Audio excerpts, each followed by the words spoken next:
ये जो यस एक मैम, बज आ के रही है। छः। Okay okay. यस जो लोग मैम, एक आ रही है।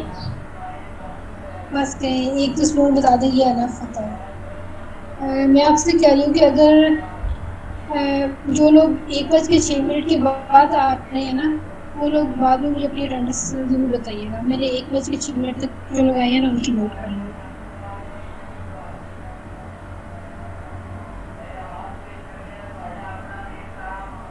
ओके, नेक्स्ट आज का जो हमारा प्रैक्टिकल है, प्रैक्टिकल नंबर 5 आई थिंक।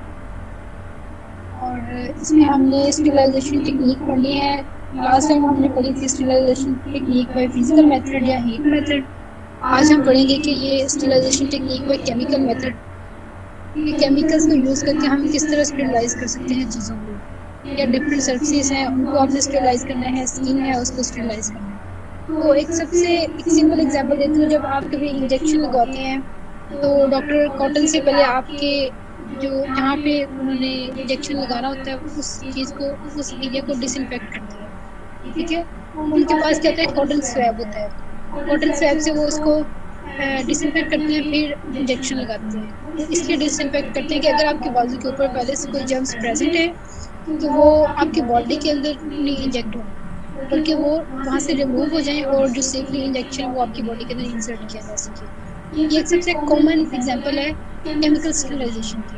ठीक है, जो कॉटन के पास होती है उसके ऊपर केमिकल अल्कोहल लगा होता है।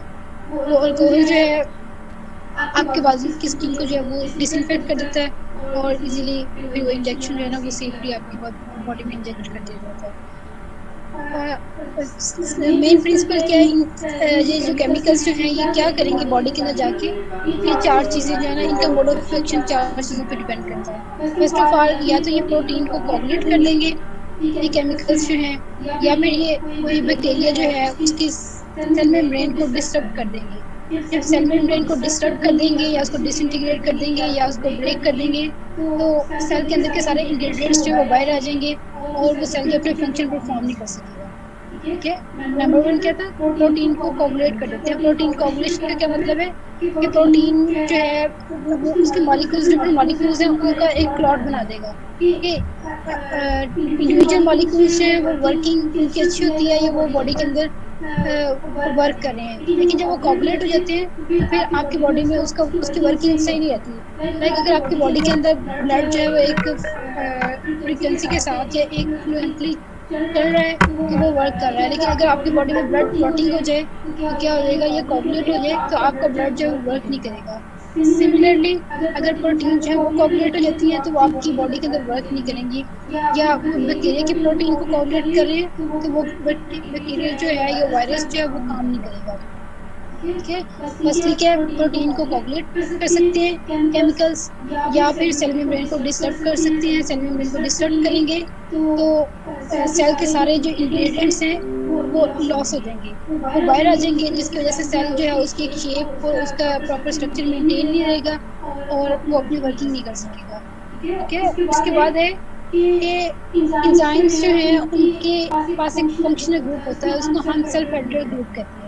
ठीक है, अगर वो ग्रुप होगा तो एंजाइम्स जो है वो प्रॉपर फंक्शन करते हैं, अगर वो ग्रुप नहीं होगा तो वो एंजाइम्स जो है वो अपना काम नहीं करेंगे। तो इस तरह फिर क्या होता है कि वो वाला हम केमिकल्स को यूज करते हैं और एंजाइम्स के ऊपर इस तरह का ये जो ग्रुप है सेल्फ हेडर ग्रुप जो है, एसएच ग्रुप भी इसको कहते हैं, थाइरोल ग्रुप भी इसको कहते हैं, इसको रिमूव कर देता है। ठीक है, वो केमिकल इसको रिमूव कर देगा और वो एंजाइम जो है वो प्रॉपरली फंक्शन नहीं करेगा।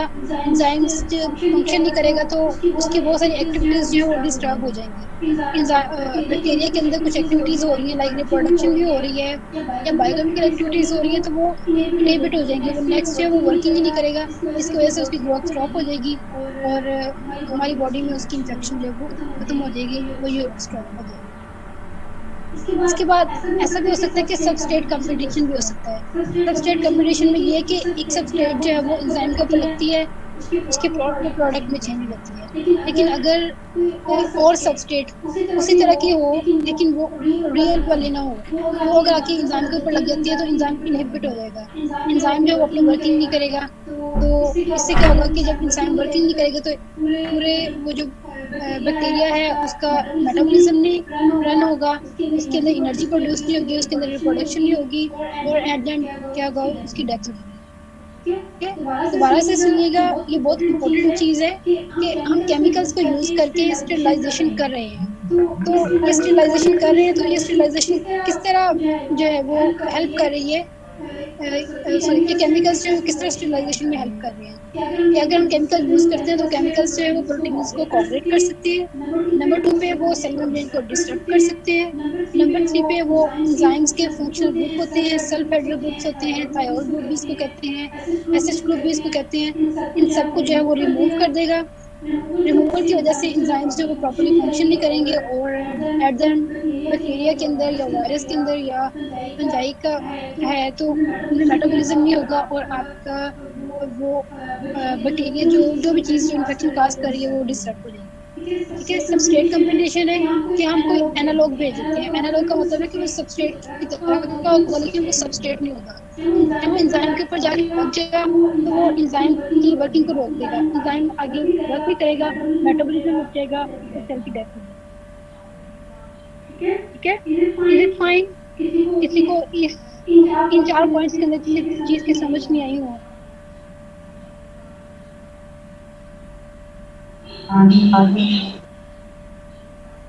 ओके, मैम नेक्स्ट, आज okay okay, it's fine. Excuse ma'am. जी जी Iram. Ma'am kindly 5 minutes wait कर लिया करें, वो डॉक्टर अनीला ने आज जो है वो हमें थोड़ा लेट फ्री किया है, और जैसे ही हम आए हैं तो आपने काफ़ी सारे लेक्चर पढ़ा दिया होगा था। मैंने 5 मिनट, मैंने 7 मिनट वेट किया आप लोगों का। मैंने एक मैम बज वही के मेरे सात अंदर मिनट भी पे क्लास हो रही थी तो उनको हमने कहा था, तो उन्होंने कहा जस्ट 1 मिनट, तो वो लिंक ज्वाइन करते हुए टाइम लग गया, और वो फिर समझ ही नहीं आई। फिर ये आपने उनके साथ मैनेज करना है कि मैडम आपकी क्लास 1 बजे ऑफ हो जाती है, हमारी नेक्स्ट क्लास है, तो ये आपने खुद देखना है।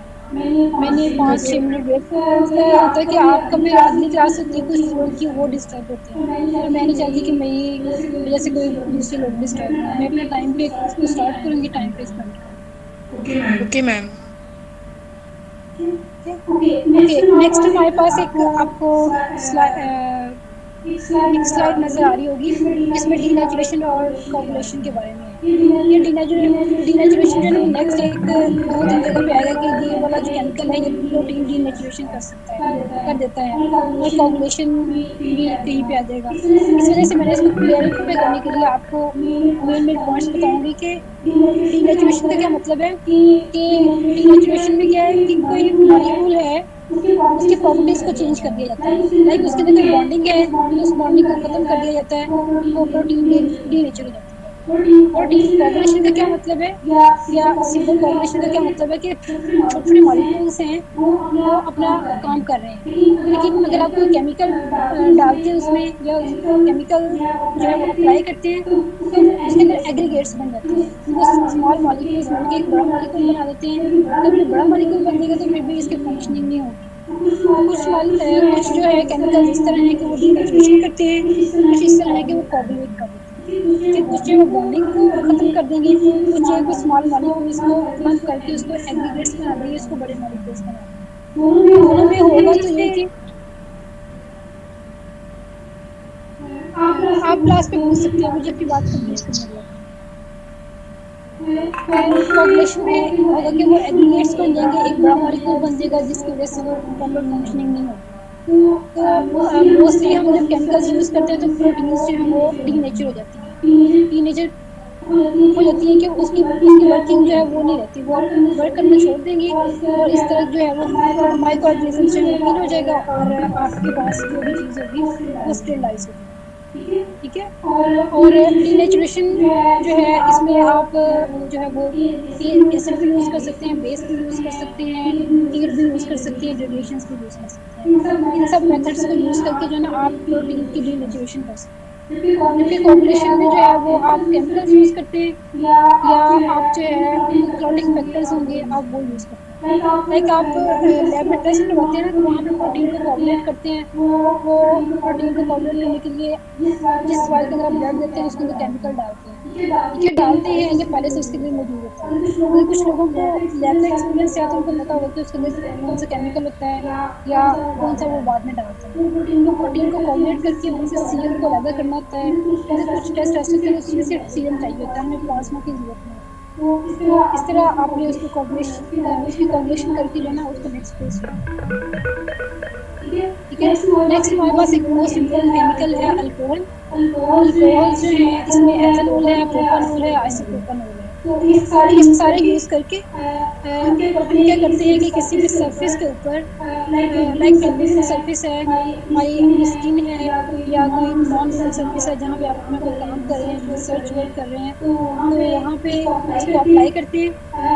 एथेनॉल जो 80% यूज़ कर सकते हैं, प्रोपानॉल 60% यूज़ कर सकते हैं, आइसोप्रोपानॉल 70% यूज़ कर सकते हैं। ठीक है, एथेनॉल 80% का मतलब ये है कि 80% जो है 80% ये प्योर केमिकल होगा और बाकी 20% इसके अंदर वो वाटर ऐड किया होगा। ठीक है, इसमें इतनी इम्प्योरिटी होगी। तो ये क्या करता है कि बैक्टीरिया को किल कर देगा, फंजाई को किल कर देगा, लेकिन वायरसेस को ये बहुत कम किल करेगा। ठीक है, वायरसेस के लिए ये इतना ज़्यादा इफेक्टिव नहीं है। और ये बैक्टीरिया के स्पोर्स को भी किल नहीं करेगा। ये सिर्फ किस चीज़ को किल करेगा? बैक्टीरिया को किल कर सकता है या फंजाई को किल कर सकता है, वायरसेस को भी नहीं करेगा और बैक्टीरिया के स्पोर्स को भी किल नहीं करेगा। अच्छा, मोस्ट ऑफ द टाइम हम इसको स्किन के ऊपर यूज़ करते हैं।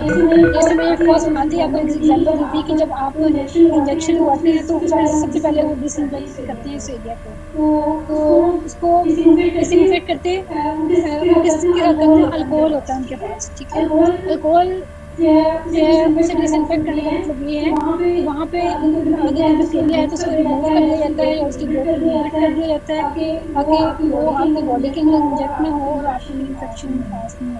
तो इसको आप जो है स्किन के ऊपर भी अप्लाई कर सकते हैं, हेयर्स के ऊपर भी अप्लाई कर सकते हैं। ये प्रोटीन को डीनेचर करता है। ये किस तरह मोड ऑफ एक्शन है इसका कौन सा होगा? ये प्रोटीन को डीनेचर करेगा। लेकिन इसका एक डिसएडवांटेज ये है कि ये लॉन्ग लास्टिंग नहीं होता। आप इसको यूज़ करते हैं 10-15 मिनट के बाद वहाँ पे दोबारा से कोई बैक्टीरिया आके लग जाता है या कोई फंजाई आ जाती है या कोई और पैथोजन आ जाता है, तो वो उसकी ग्रोथ को आप इनहिबिट नहीं करेगा। इसका सिर्फ इतना सा इसका इफेक्ट है, 5-10 मिनट के लिए जो है ना इसका इफेक्ट है। ओके, यहाँ पे एक टर्म होगी no deport effect. Deport effect का मतलब ये होता है कि कुछ चीज़ें इस तरह की होती हैं जब आप वैक्सीनेशन उनकी करवाते हैं या आप उनका इंजेक्शन लगवाते हैं तो वो आपकी स्किन के जो एपिडर्मिस टिश्यू है वहाँ पे स्टोर हो जाता है। फिर आहिस्ता आहिस्ता थोड़ा टाइम लेता है, फिर आपकी बॉडी के अंदर जो है ना वो बॉडी के अंदर जाता है और वहाँ पे उसकी फंक्शनिंग स्टार्ट होती है। लेकिन इसके अंदर इस तरह का कोई इशू नहीं होता है। आप इसको जस्ट लगाते हैं, थोड़ी देर के लिए इसका असर रहता है, वो खत्म हो जाता है। नो डिपोर्ट इफेक्ट का मतलब ये है कि यही जो है वो स्टोर नहीं होता और इसका सिर्फ इंस्टेंट जो है इफेक्ट होगा, थोड़ी देर के बाद इसका असर खत्म हो जाएगा। लेकिन कुछ चीज़ें इस तरह की होती हैं कि अगर हम उसको अपने बॉडी के अंदर इंजेक्ट करते हैं तो वो बॉडी के एपिडर्मिस टिश्यू में या एपिडर्मिस लेयर में स्टोर हो जाती हैं और आहिस्ता आहिस्ता जो है वो रिलीज होती है वहाँ से और अपना वो एक्शन करती हैं। ठीक है, कभी आपने देखा बच्चों की वैक्सीन करवाएं तो उनके कहीं पे बाजू में थोड़ा सा वो एक एरिया हो जाता है, स्पेसिफिक एरिया होता है, वहाँ पे क्या होता है कि वो जो इंजेक्शन लगाया तो वो वहाँ पे स्टोर हो जाता है। फिर आहिस्ता आहिस्ता वो थोड़ा थोड़ा करके जो है वो आपकी बॉडी में रिलीज होता है और अपना फंक्शन जो है वो करता है। लेकिन कुछ में इस तरह का इफेक्ट नहीं होता, वो डायरेक्टली आपकी बॉडी में जाता है, आपको इफेक्ट करता है और वो डिसइंटीग्रेट हो जाता है। अल्कोहल्स जो है वो मैंने आपको 4 मोड ऑफ एक्शन बताए थे। ये प्रोटीन्स को कोagulate कर सकता है या सेल मेम्ब्रेन को डिस्टर्ब कर सकता है या वो सेल मेम्ब्रेन को रिमूव कर सकता है या सबस्ट्रेट को जो है वो कंपोजिशन क्रिएट कर देगा। तो अल्कोहल क्या करेगा? इनमें से ये प्रोटीन्स के ऊपर इफेक्ट करेगा, प्रोटीन्स को डीनेचर कर देगा। Okay, is it fine? किसी को अल्कोहल के अंदर कोई प्रॉब्लम है कि अल्कोहल का क्या मोड ऑफ एक्शन है, क्या इसका फंक्शन है? Is it fine?